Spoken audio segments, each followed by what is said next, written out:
तो आप सभी का आपके अपने YouTube चैनल आर के विथ एजुकेशन पर। दोस्तों, हमारी जो शिक्षण वीडियो की वस्तुनिष्ठ जो प्रश्नों की जो हमारी सीरीज चल रही थी उसका आज भाग 10वां है और इसमें हमने जो उपलब्धि परीक्षण, निदानात्मक परीक्षण और जो मूल्यांकन संबंधित प्रश्न लिए हैं, सारे जो प्रश्न हैं सभी जो विषय है सभी के लिए कॉमन प्रश्न ही रहने वाले हैं। निदानात्मक परीक्षण से भी इसमें कुछ प्रश्न शामिल किए गए हैं क्योंकि बार बार एग्जाम में इनसे संबंधित प्रश्न पूछे जाते हैं। तो हम इसमें 30 प्रश्नों पर चर्चा करेंगे। ये सारे प्रश्न है पिछली परीक्षा में पूछे गए प्रश्न है। यदि आप इन प्रश्नों की PDF चाहते हो तो आप हमारा जो टेलीग्राम चैनल है आर के विथ एजुकेशन उसको ज्वाइन जरूर कर लें और ऐसे ही वीडियो देखने के लिए यूट्यूब चैनल को सब्सक्राइब जरूर कर दें। अगर पहली बार भी आप विजिट कर रहे हो तो नोटिफिकेशन के लिए बेल का आइकन भी जरूर प्रेस करें। और आपको इन प्रश्नों की जो प्लेलिस्ट है वो मिल जाएगी आपको रीटीचिंग मेथड के नाम से, जो हमने नई प्लेलिस्ट बनाई है। तो वहाँ से आप इनको क्रम वाइज भी देख सकते हो। काफ़ी अच्छे प्रश्न है और जो एग्जाम में पिछले एग्जाम में पूछे गए जो प्रश्न है।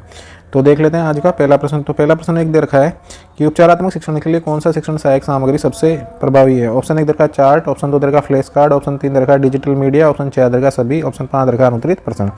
तो उपचारात्मक शिक्षण हो या शिक्षण सहायक सामग्री हो, शिक्षण सहायक सामग्री या प्रभावी शिक्षण के लिए सभी प्रकार की जो शिक्षण सामग्री है वो सभी उपयोगी होती है। तो इसका सही आंसर रहेगा चार्ट, फ्लैश कार्ड, ऑप्शन 3 रखा डिजिटल मीडिया। सही आंसर हो जाएगा इसका ऑप्शन नंबर डी, इसका सही आंसर रहने वाला है। तो डी आंसर हो जाएगा इसका ऑप्शन नंबर 1 सही आंसर। इसके बाद में जो अगला प्रश्न हमारा है, उपलब्धि परीक्षण का आयोजन कौन करता है। ऑप्शन 1 दे रखा है शिक्षक, ऑप्शन 2 दे रखा प्रशासन, ऑप्शन 3 दे रखा माता पिता, ऑप्शन 4 दे रखा परीक्षक, ऑप्शन 5 दे रखा अनुत्तरित प्रश्न। तो उपलब्धि जो परीक्षण का आयोजन जो करता है वो कौन करता है, शिक्षक करता है। परीक्षक कौन होता है, परीक्षक जो केवल एग्जाम लेता है और जो आयोजन करता है वो कौन करता है, शिक्षक करता है। और प्रशासन स्कूल से संबंधित जितने भी बॉडी होती है, जैसे उसकी अलग अलग बॉडीज बना रखी होती है। प्रशासन का कौन संभालेगा, परीक्षा का प्रभार कौन संभालेगा। तो इस प्रकार की जो प्रशासन होता है वो हर डिपार्टमेंट में प्रशासन होता है।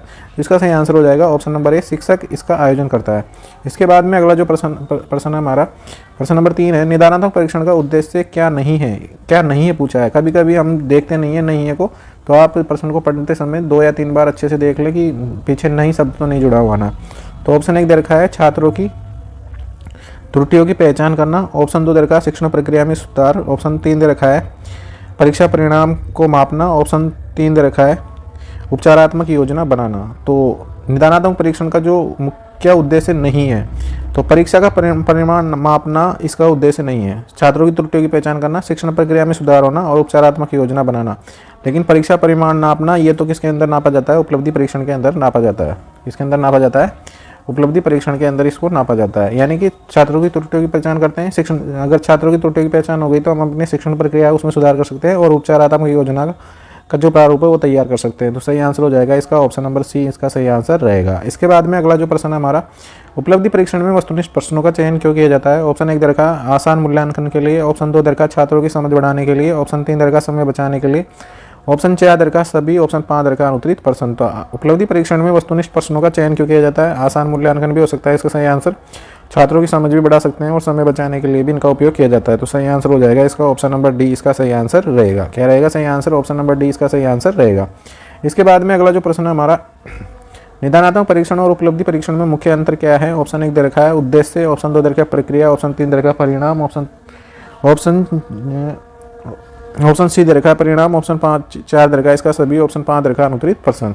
तो निदानात्मक परीक्षण और उपलब्धि परीक्षण में मुख्य अंतर हैं जो है उद्देश्य का भी है, प्रक्रिया का भी है और परिणाम का भी है। तो सही आंसर हो जाएगा इसका ऑप्शन नंबर डी, इसका सही आंसर रहेगा। भाई निदानात्मक परीक्षण का उद्देश्य क्या होता है, इसका उद्देश्य अलग होता है, इसकी प्रक्रिया क्या होती है अलग होती है और इसके परिणाम भी अलग आते हैं। और इसी प्रकार से उपलब्धि परीक्षण का जो मुख्य उद्देश्य तो क्या होता है, शैक्षणिक प्रगति को जानना। और निदानात्मक का क्या होता है उद्देश्य कि छात्रों की कमजोरियों का पता लगाना या छात्रों की त्रुटियों का पता लगाना, छात्रों की कमजोरियों का पता लगाना। इसकी प्रक्रिया अलग रहती है, इसकी प्रक्रिया अलग रहती है और परिणाम भी इनके अलग होते हैं, इनके अलग होते हैं। तो सही आंसर हो जाएगा ऑप्शन नंबर डी, इसका सही आंसर रहेगा। इसके बाद में अगला जो प्रश्न हमारा प्रश्न नंबर 6 है, उपचारात्मक शिक्षण में छात्रों के लिए गतिविधियाँ कैसी होनी चाहिए। ऑप्शन 1 दे रखा है कठिन, ऑप्शन 2 दे रखा आसान, ऑप्शन 3 दे रखा रुचिकर, ऑप्शन 4 दे रखा थकाऊ, ऑप्शन 5 दे रखा अनुत्तरित प्रश्न। तो उपचारात्मक शिक्षण में छात्रों के लिए जो गतिविधियाँ वो कैसी होनी चाहिए, रुचिकर गतिविधियाँ होनी चाहिए। तो सी आंसर इसका ऑप्शन नंबर सी, इसका सही आंसर हो जाएगा। रुचिकर कठिन होगी तो वैसे ही कठिन कर नहीं पाएंगे, आसान होगी तो फिर वो ज़्यादातर हमारा जो उद्देश्य है वो पूरा नहीं हो पाएगा और थकाऊ तो फिर बोरिंग हो जाएगी। तो होनी कौन सी चाहिए, रुचिकर होनी चाहिए, इंटरेस्टिंग गतिविधियाँ उसके अंदर होनी चाहिए। सी आंसर इसका हो जाएगा ऑप्शन नंबर सी। इसके बाद में अगला प्रश्न है हमारा, प्रश्न नंबर 7 है, निदानात्मक परीक्षण के बाद उपचारात्मक शिक्षण की प्रक्रिया क्या कहते हैं। ऑप्शन 1 दे रखा है सुधारात्मक प्रक्रिया, ऑप्शन 2 दे रखा है शिक्षण प्रक्रिया, ऑप्शन 3 दे रखा है मूल्यांकन प्रक्रिया, ऑप्शन 4 दे रखा है योजना प्रक्रिया, ऑप्शन 5 दे रखा है अनुत्तरित प्रश्न। तो निदानात्मक परीक्षण के बाद उपचारात्मक शिक्षण की जो प्रक्रिया है उसको सुधारात्मक प्रक्रिया बोला जा सकता है। सही आंसर हो जाएगा इसका ऑप्शन नंबर ए, इसका सही आंसर रहेगा। ए आंसर इसका रहेगा। उपचारात्मक शिक्षण या इसको बोल सकते हैं सुधारात्मक शिक्षण। क्या बोल सकते हैं? सुधारात्मक शिक्षण इसको बोला जा सकता है, सुधारात्मक शिक्षण। तो सही आंसर इसका रहेगा ऑप्शन नंबर ए। इसके बाद में अगला जो प्रश्न हमारा प्रश्न नंबर 8 है, उपलब्धि परीक्षण के प्रश्न पत्र किस पर आधारित होते हैं। ऑप्शन 1 दे रखा है पाठ्यक्रम पर, ऑप्शन 2 दे रखा है छात्रों की योग्यता पर, ऑप्शन 3 दे रखा है शिक्षकों की रुचि पर, ऑप्शन 4 दे रखा है प्रशासनिक आवश्यकता पर। तो उपलब्धि परीक्षण जो बनाया जाता है वो किसके अंदर से बनाया जाता है? पाठ्यक्रम के अंदर से बनाया जाता है। भाई उपलब्धि परीक्षण का मतलब क्या है कि जितना हमने शिक्षण उसको दिया है, यानी शिक्षण जितना करवाया उसकी प्रगति का मूल्यांकन कर रहे हैं। किसकी प्रगति का मूल्यांकन कर रहे हैं? शैक्षणिक ज्ञान की प्रगति का मूल्यांकन कर रहे हैं। तो शैक्षणिक ज्ञान कहाँ से बनेगा? पाठ्यक्रम से बनेगा। तो ए आंसर इसका सही आंसर रहेगा। इसके बाद में अगला जो प्रश्न है हमारा प्रश्न नंबर 9 है, उपचारात्मक शिक्षण में सबसे पहले क्या किया जाता है। ऑप्शन 1 दे रखा है समस्याओं की पहचान की जाती है, ऑप्शन 2 दे रखा है शिक्षण सामग्री का चयन किया जाता है, ऑप्शन 4 दे रखा है परीक्षा का आयोजन किया जाएगा, ऑप्शन डी दिया है गतिविधियों की योजना बनाई जाएगी, और ऑप्शन 5 रेखा अनुत्तरित पसंद। तो समस्याओं की पहचान तो किस में कर ली जाती है? निदानात्मक परीक्षण में कर ली जाती है। समस्या की पहचान कर ली जाती है और समस्याओं के कारणों का पता लगा लिया जाता है। समस्या के कारणों का पता लगा लिया जाता है।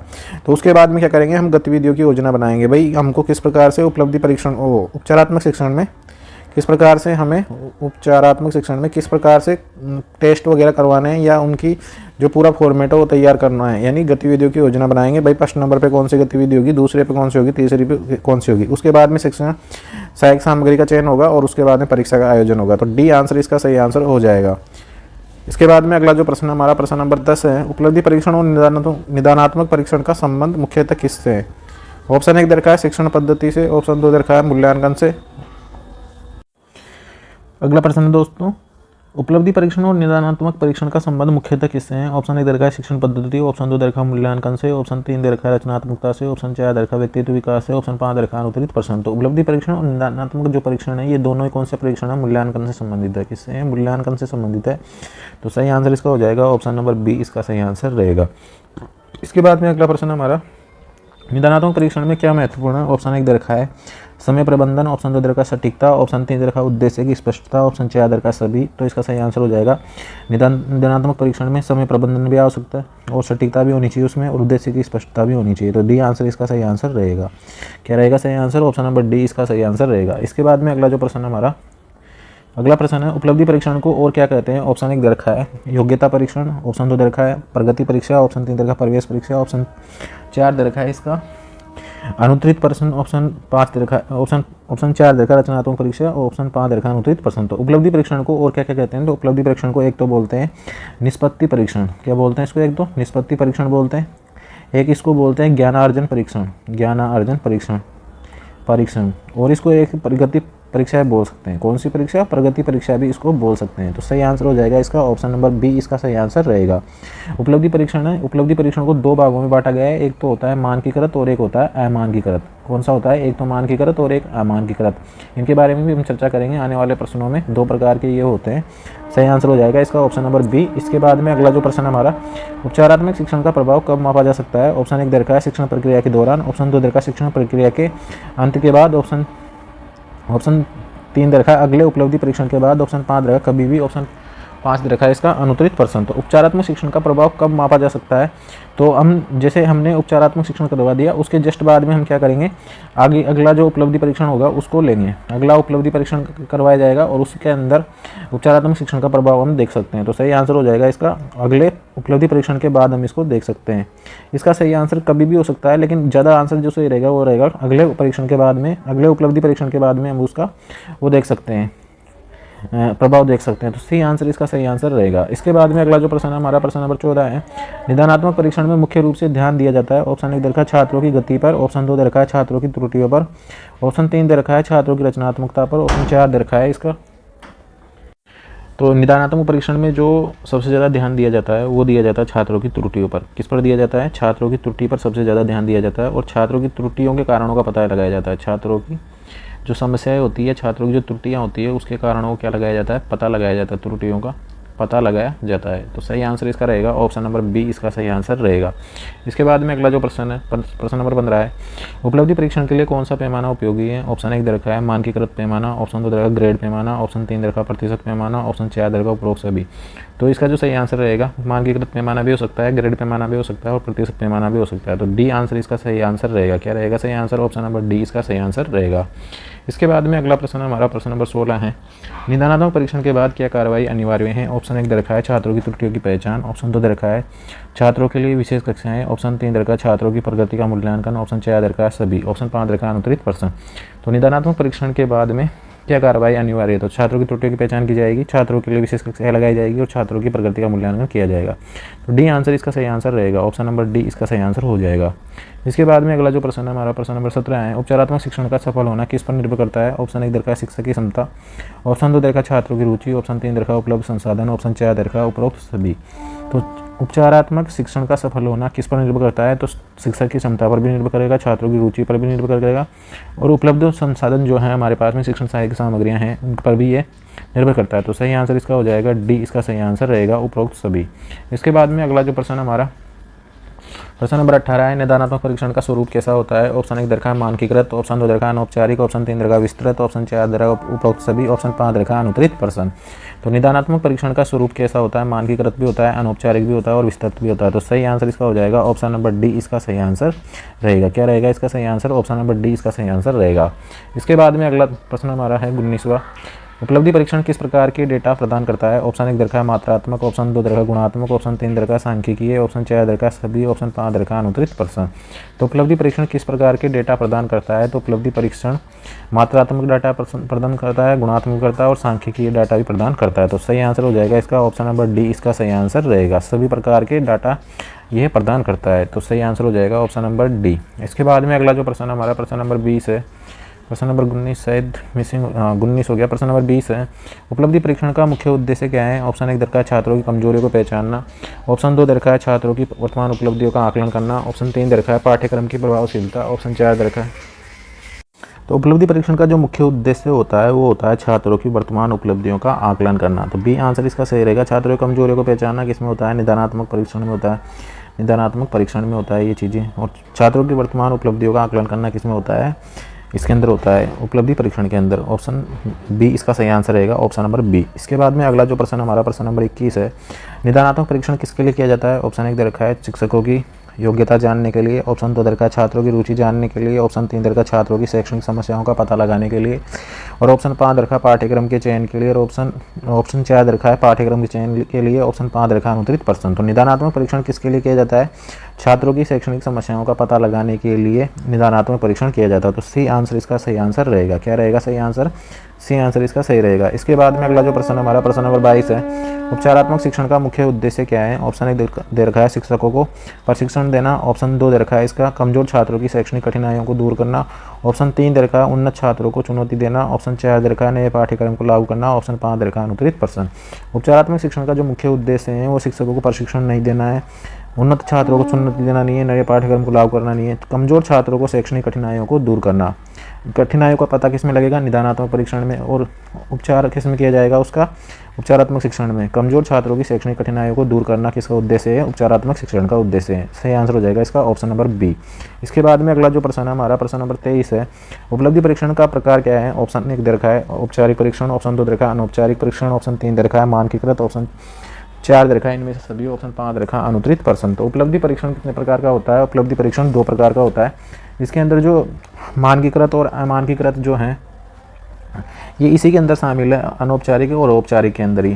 तो जो उपलब्धि परीक्षण का जो प्रकार है वो औपचारिक भी है, अनौपचारिक भी और मानकीकृत भी है। तो सही आंसर हो जाएगा option number A, option number D इसका सही आंसर रहेगा। तो जो उपलब्धि परीक्षण है ये 2 प्रकार का है, मुख्यतः 2 प्रकार का। और इसको जो बताया है वो किसने बताया? डगलस और हॉलैंड ने इसका जो वर्गीकरण है वो किया है, डगलस व हॉलैंड के द्वारा।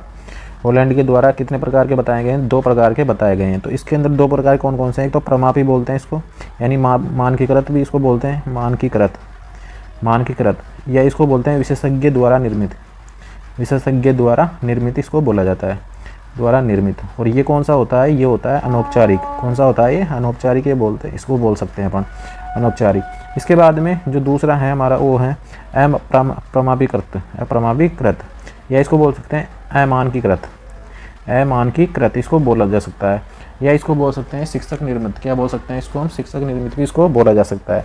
तो इस प्रकार से ये दो प्रकार के होते हैं और इनके दोनों के अलग अलग लाभ हैं तथा अलग अलग हानि है, वो हम आगे आने वाले प्रश्नों में हम चर्चा करेंगे। तो सही आंसर इसका हो जाएगा ऑप्शन नंबर डी, इसका सही आंसर रहेगा। इसके बाद में अगला जो प्रश्न है हमारा प्रश्न नंबर 24 है, निदानात्मक परीक्षण का सही उदाहरण कौन सा है? ऑप्शन 1 रखा है तिमाही परीक्षा, ऑप्शन 2 रखा कमजोर छात्रों का विश्लेषण, ऑप्शन 3 रखा है अध्यापक द्वारा रोजाना पूछे गए प्रश्न, ऑप्शन 4 रखा वार्षिक परीक्षा, ऑप्शन 5 रखा अनुत्तरित प्रश्न। तो निदानात्मक परीक्षण का सही उदाहरण कौन सा है? कमजोर छात्रों का विश्लेषण ही निदानात्मक परीक्षण का सही उदाहरण है। मतलब तिमाही परीक्षा नहीं हो सकती, ये सब उपलब्धि परीक्षण है।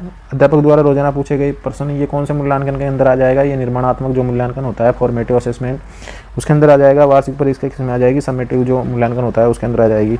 तो ये जो इसका सही आंसर रहेगा वो रहेगा बी। इसके बाद में अगला जो प्रश्न है हमारा प्रश्न नंबर 25 है, उपचारात्मक शिक्षण प्रक्रिया किस चरण के बाद में की जाती है? ऑप्शन 1 रखा है निदानात्मक परीक्षण, ऑप्शन 2 रखा है उपलब्धि परीक्षण, ऑप्शन 3 रखा है शिक्षण योजना, ऑप्शन 4 रखा है पूर्व परीक्षण, ऑप्शन 5 रखा है अनुत्तरित प्रश्न। तो उपचारात्मक शिक्षण की प्रक्रिया किस चरण के बाद में की जाती है? वो की जाती है उपचारात्मक कब की जाएगी? निदानात्मक परीक्षण के बाद में। तो ये चलता किस प्रकार से है मैं आपको इनका क्रम बताता हूँ। सबसे पहले तो उपलब्धि परीक्षण होगा।